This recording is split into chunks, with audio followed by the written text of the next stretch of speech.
Good morning, everybody. Still morning here in Australia. And Lily, well, let's see if she'll actually come out. I did a pretty quick video yesterday of her coming on out and then changing her mind.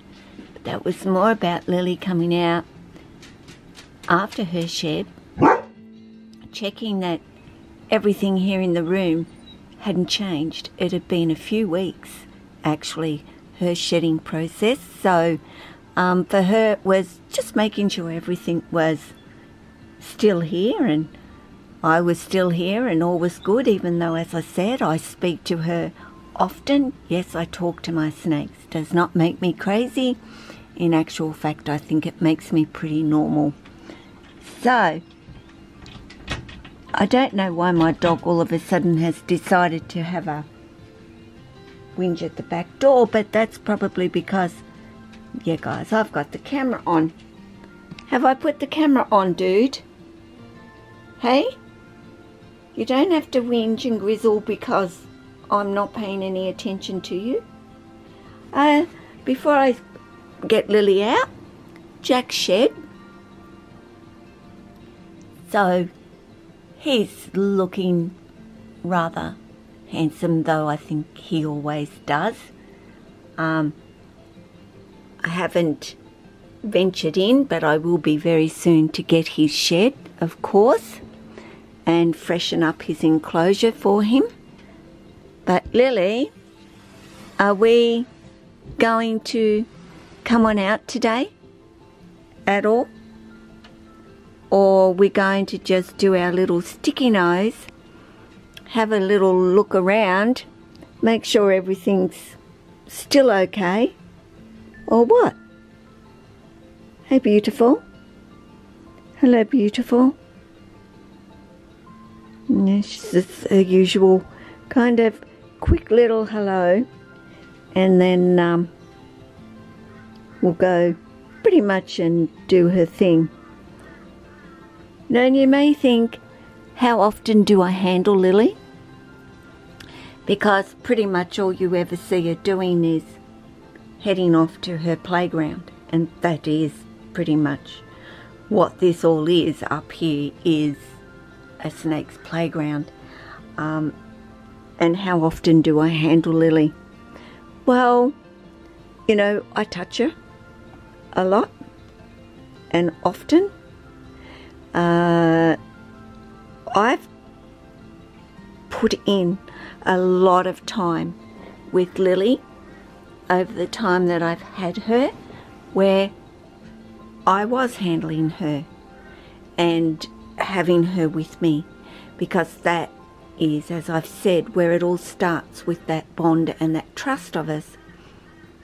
You know, it's still, even with Tessa, I spend a little bit of time with her, handling her, before I let Tessa go off and do her thing and start climbing. And she's just starting to learn the ropes of where she can go and where she can't go in this room.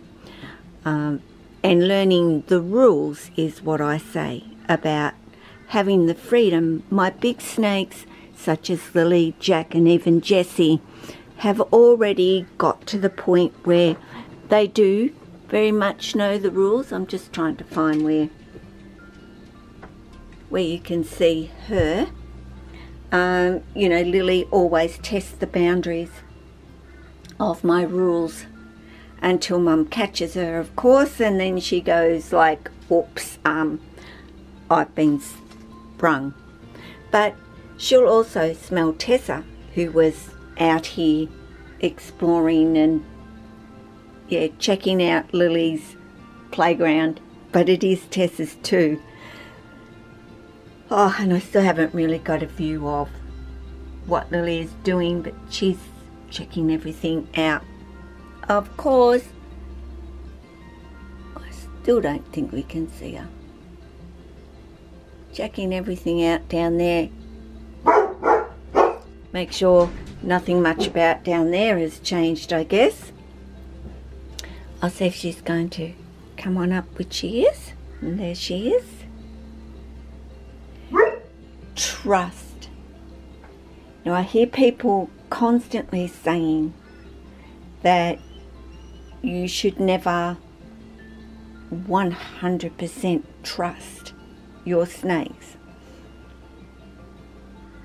And I try and wrap my head around that, because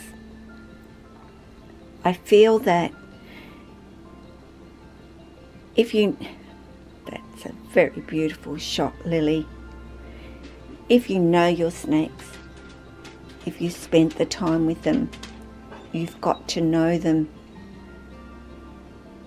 That trust is so important.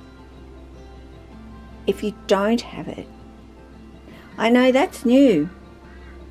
That is a new thing, isn't it? And if it wasn't a lamp, you would enjoy climbing through that, wouldn't you? In some way. But I can say to you in all honesty, I have total trust in the likes of Lily, the likes of Jack. I can read them.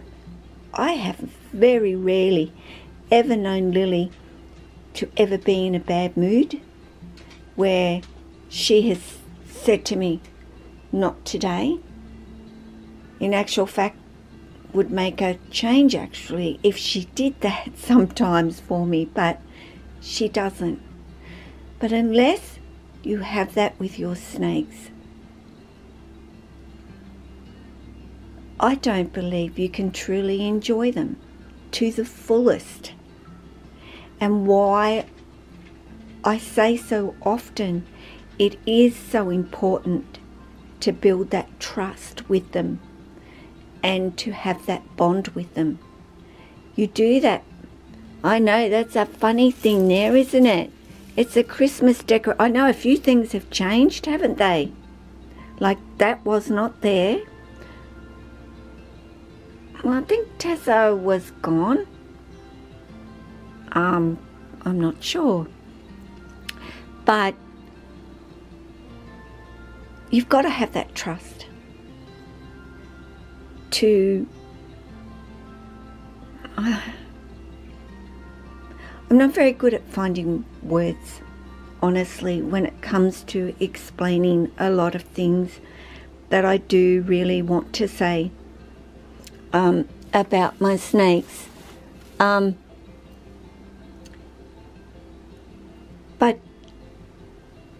to me, it's what is most important, first and foremost, is building that trust and bond.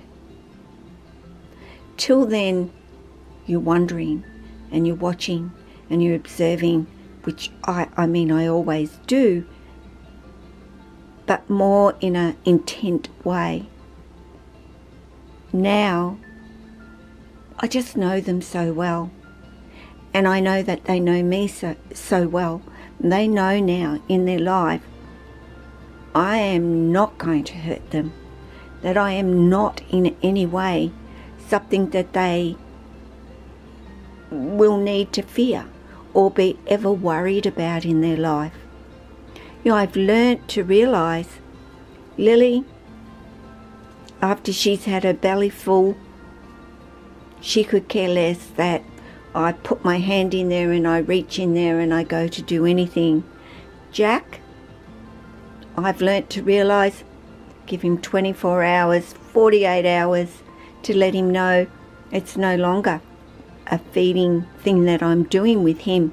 But he tunes in very quickly too. When I say takes him that 24, 48 hours, that doesn't mean that I still can't put my hand in there. I just have to take the time to let Jack know that it's actually me and I'm not offering him a meal.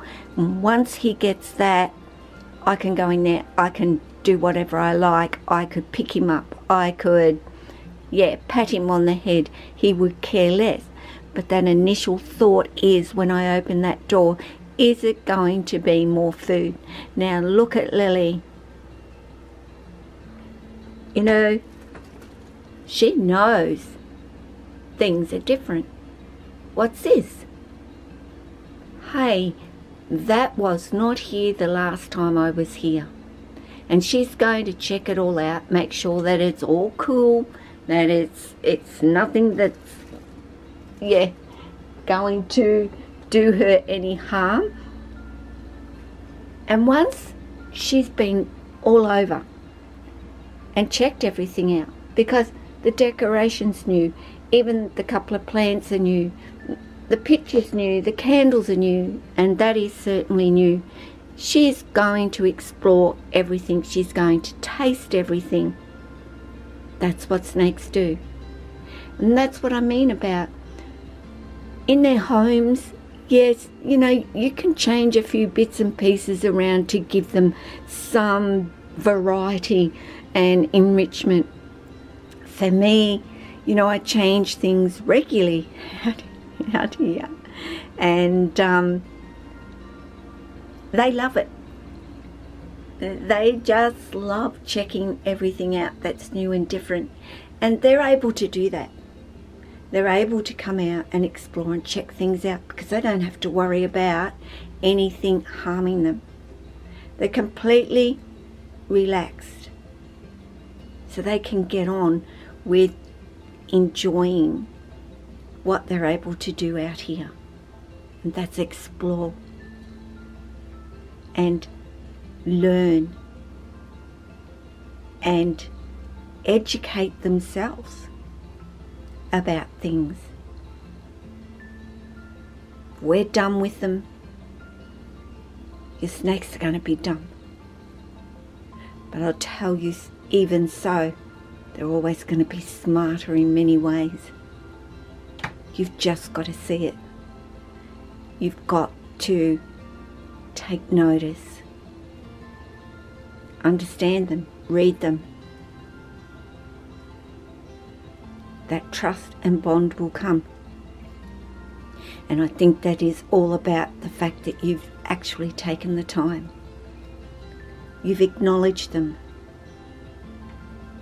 And don't ever think that they don't ever appreciate that from you, because they do. So I'm going to leave you with that. I want you to think about it. With the snakes you have, with the next snake that you're going to go and get, or the first snake that you're going to bring in your life, stop. Rethink how you see them. Take a second look, because it's never ever too late to start. So you take care of yourself. Told you she'd come and check out the picture, didn't I? Because that's new. The plants, not so much, even though they're there. They've got her smell on them already. These pictures, candles, even the basket, she's not that worried about because she's slept in it. But this is new. So back to take care of yourself, your family, your friends. Of course, for me, take care of your animals, but take care of your snakes. They are so amazing and nothing less. Ciao.